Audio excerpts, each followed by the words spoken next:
లింగం యాదవ్ గారు, అండ్ మీరు ఎస్ చూస్తూ ఉన్నారు ముందు 8 మందికి సంబంధించిన తీర్పు వచ్చినప్పుడు కూడా చాలా సందర్భాల్లో ఈవెన్ గతంలో బీఆర్ఎస్ చేసింది, ఇప్పుడు అది జరిగింది, మీరెందుకు ఇంతలా అన్నటువంటిది చూద్దాం. దానం అండ్ కడియంకు సంబంధించినటువంటి తీర్పు ఎలా వస్తుంది ఏంటి అన్నదానిపైన మాత్రం అందరూ చూశారు.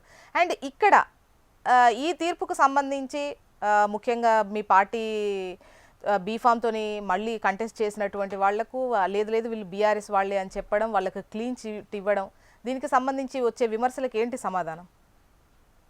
ఎస్ గుడ్ మార్నింగ్ అండి. ముందుగా మీకు గుడ్ ఇచ్చిన మార్నింగ్. ప్రేక్షకులకు, పెద్దలు వెంకటరెడ్డి అన్నకు, అదేవిధంగా బీఆర్ఎస్ మిత్రుడికి డెఫినెట్ గా ఏదైతే నిన్న తెలంగాణ గౌరవ స్పీకర్ గడ్డం ప్రసాద్ గారు తీసుకున్నారో, ఇవాళ ఏదైతే బీఆర్ఎస్ నాయకులు డిఫెక్ట్ అయ్యారని దానం మీద గాని, అదే విధంగా ఇతర కడియం మీద, ఇతర ఎమ్మెల్యే మీద చేసినటువంటి ఆ ఆరోపణలకు నిన్న స్పీకర్ గారు ఒక నిర్ణయం తీసుకున్నారు.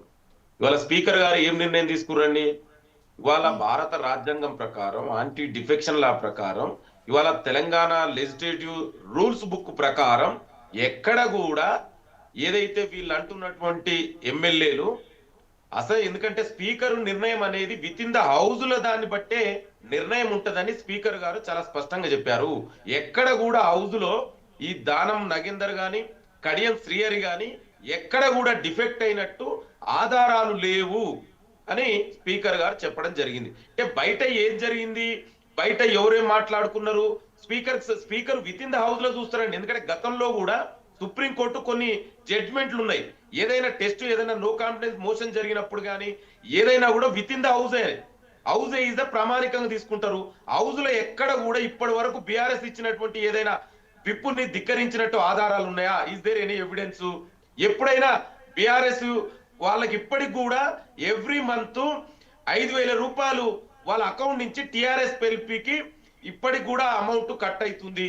అదే విధంగా బీఆర్ఎస్ ఎమ్మెల్యేలు కూడా వాళ్ళు హరీష్ రావు, కేటీఆర్ ఏమడిగిరు, మాకు 38 ఎమ్మెల్యేలు ఉన్నారు, మాకు దానికి అనుగుణంగానే మాకు సమయం ఇవ్వండి మాట్లాడడానికి హౌజులు అని అడిగిరు. అంటే ఎక్కడ కూడా ఆధారాలు లేవు కాబట్టికే ఇవాళ స్పీకర్ గారు ఆ నిర్ణయం తీసుకుర్రు. ఇవాళ నిన్న ఒకటి మనం గుర్తించుకోవాలండి. ఇదే నిన్న కేంద్ర హోంశాఖ మంత్రి అమిత్ షా గారు ఏమన్నారండి లోక్సభలో? స్పీకర్ నిర్ణయమే అంతిమ నిర్ణయం అన్నారు. మరి అక్కడ లోక్సభ స్పీకరు, ఇక్కడ స్పీకరే. అంటే స్పీకర్ అంటే పదవి మారంగానే ఇవాళ బీఆర్ఎస్ నాయకులు ఇన్ని మాట్లాడుతున్నారు. బీఆర్ఎస్ బీజేపీ నాయకులు మాట్లాడదాం, లోక్సభకు సంబంధించి కూడా మాట్లాడదాం. లింగం యాదవ్ గారు, ముఖ్యంగా పర్టికులర్ గా ఇక్కడ దానం అసలు సభ్యత్వమే లేదు కాంగ్రెస్ అంటే, నేను ఆ పార్టీ నుంచి పోటీ చేసినా నాకు సభ్యత్వం లేదు కాబట్టి నేను బీఆర్ఎస్ సభ్యుని అన్నప్పుడు, అసలు మీ సభ్యుని వాళ్ళతోని కంటెస్ట్ చేయించేటువంటి పరిస్థితుల్లో మీరు ఉన్నారా? అండి ఇప్పుడు నేను మాట్లాడదలుచుకు స్పీకర్ నిర్ణయం, మీరు ఏదైతే బీఆర్ఎస్ ఎస్ బయట ఏం జరిగింది అనేది తెలుసు. ఇవాళ ఇక్కడ నేను ఏమన్నా స్పీకర్ నిర్ణయం, మరి వీళ్ళు ఎందుకు నిజంగా బీఆర్ఎస్ నాయకులు ఇన్ని మాట్లాడితే మొన్న రాజ్యసభ ఎలక్షన్ లో క్యాండిడేట్ పెట్టి విప్ ఇష్యూ చేయొచ్చు కదా, అప్పుడు తెలిసేది కదా. అంటే వీళ్ళు కావలసుకొని వాళ్ళ అధికారం కోల్పోయిన తర్వాత రూల్స్ ఏదో సడన్ గా చేంజ్ అయినట్టు, అధికారంలో ఉంటే రూల్స్ ఏమో ఒకరిక్క ఉన్నట్టు. డాక్టర్ బాబాసాహెబ్ అంబేద్కర్ రాసిన భారత రాజ్యాంగమే కదా అప్పుడు అమల్లో ఉంది, ఇప్పుడు అమల్లో ఉంది. దాని ప్రకారం స్పీకర్ ఇచ్చినటువంటి తీర్పు సబబే, టెక్నికల్ గా ఎటువంటి ఆధారాలు లేవు కాబట్టి డెఫినెట్ గా తీర్పును స్వాగతిద్దాం. అయితే మీరేమన్నారు, హౌస్కు సంబంధించి లోపల ఏం జరుగుతుంది ఏంటి, అక్కడ ఎటువంటి వాళ్ళ వ్యవహార శైలి ఉంది, దీనికి సంబంధించి అభ్యంతరాలు, వీళ్ళపైన వచ్చినటువంటి ఫిర్యాదులు. సో ఇక బయట గురించి మాట్లాడుకుందాం.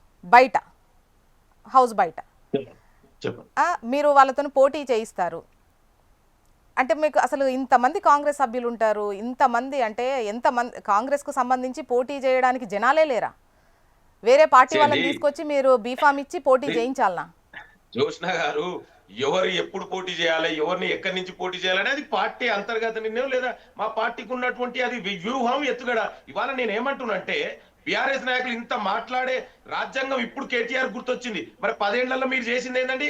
ఇవాళ టీడీపీ, కాంగ్రెస్, చివరకు సిపిఐ నుంచి ఎమ్మెల్యేలు జాయిన్ చేసుకొని సబితా ఇంద్రారెడ్డిని, తలసాని శ్రీనివాస్ యాదవ్ ని మంత్రిని ఎమ్మెల్యే జాయిన్ చేసుకొని రిజైన్ చేయకుండా, లింగం యాదవ్ గారు వాళ్లకు ఇప్పుడు గుర్తొచ్చింది, మీరు ఇన్ని రోజులు మాట్లాడి మీరు ఇప్పుడు మర్చిపోయారు. రెండు ఒకే లైన్ గా మేము చూస్తున్నాం. వాళ్ళకి ఇప్పుడు గుర్తొచ్చింది, మీ దగ్గర నుంచి తీసుకున్నప్పుడు వాళ్ళకి గుర్తు రాలే. మీరు అన్ని రోజులు మాట్లాడారు, మీరు ఇప్పుడు మర్చిపోయారు. వాళ్ళకి గుర్తొచ్చింది, మీరు మర్చిపోయారు.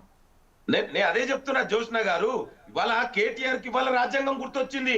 మరి 10 ఏళ్లలో మేము అదే చెప్పినాం కదా, ఒక దళిత నాయకుడు ఆపోజిషన్ లీడర్ ఉంటే తట్టుకోలేక ఓర్వలేక దళిత నాయకుడు ఉండొద్దనే కుట్రతోటి ఆనాడు కాంగ్రెస్ నుంచి గెలిచిన ఎమ్మెల్యేని టిఆర్ఎస్ లో జాయిన్ చేసుకున్నప్పుడు ఆనాడు గుర్తుకు రాలేదా? ఇది ఇట్లా జరుగుతుందని, ఇది అనైతికమని ఇవాళ మాట్లాడుతున్నారు కదా. మరి ఆనాడు ఎక్కడ పోయింది ఈ బుద్ధి? ఆనాడు ప్రజాస్వామ్యం కాపాడుకోవాలి, రాజ్యాంగాన్ని కాపాడుకోవాలని ఆనాడు ఎక్కడ పోయింది కేటీఆర్? ఎందుకు మాట్లాడలేదు? ఓకే దమ్ముంటే కేసీఆర్ నుంచి దిలీప్ రెడ్డి గారు బీఆర్ఎస్ కి ఇప్పుడు గుర్తొచ్చిందా? క్షమాపణ చెప్పాను. దీనికి నేను ఇంకొకటి దీనికంటే లింగం యాదవ్ గారు మళ్ళీ తీసుకుంటాను, స్ట్రైట్ ఆన్సర్స్ తీసుకోండి. దిలీప్ రెడ్డి గారు మీకు ఇప్పుడు గుర్తొచ్చిందా? మీకు ఇప్పుడు గుర్తొచ్చిందా? ఒక్క నిమిషం దిలీప్ రెడ్డి గారు, దిలీప్ రెడ్డి గారు, దిలీప్ రెడ్డి గారు ఒక్క నిమిషం ఆగండి. దిలీప్ రెడ్డి గారు, దిలీప్ రెడ్డి గారు ఒక్క నిమిషం ఆగండి.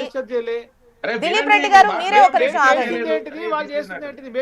దిలీప్ రెడ్డి గారు, దిలీప్ రెడ్డి గారు, దిలీప్ రెడ్డి గారు ఒక్క నిమిషం ఆగండి. నేను మీ వాయిస్ మళ్ళీ తీసుకుంటాను.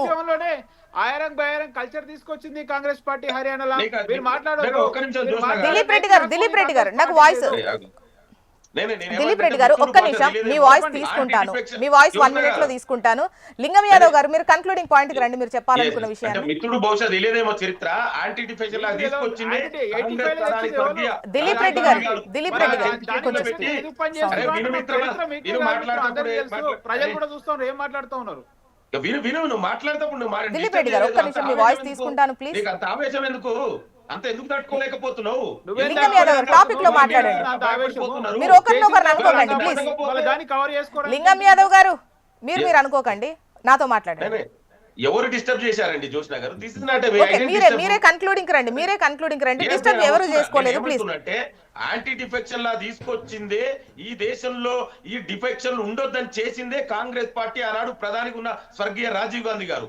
ఇవాళ నేను ఏమంటున్నంటే, ఇవాళ బీజేపీ 12 ఏళ్ళు ఏం చేసిందో మనకు తెలుసు. కర్ణాటక, మణిపూర్, గోవా, మధ్యప్రదేశ్, మహారాష్ట్ర, సిండేలు ఎగదోసి డేలైట్ లో ప్రజాస్వామ్యాన్ని మర్డర్ చేసింది. ఇవాళ ఈ మర్చిపోయిన దేశ ప్రజలు. అందుకే ఇవాళ బీజేపీ బీఆర్ఎస్ డిఫెక్షన్ గురించి మాట్లాడే కనీస నైతిక అర్హత లేదండి వీళ్ళకు. ఏ ముఖం పెట్టుకొని మాట్లాడతారు? ఏం చేసి సిండేలు ఎగదోసిరు, ప్రభుత్వాలు ఎలక్టర్ ప్రభుత్వం కూలదోసినామని మాట్లాడతారా? ఏం మాట్లాడతారండి? దమ్ముంటే కేసీఆర్ నుంచి చెప్పాలండి, నేను 10 ఏళ్లలో డిఫెక్షన్ చేసినా, నేను చేర్చుకొని మంత్రులను చేసినా, తప్పు చేసినా కేసీఆర్ చెప్పవాలండి, బయటకు వచ్చి మాట్లాడమండి. ఓకే ఓకే దిలీప్ రెడ్డి గారు మాట్లాడండి.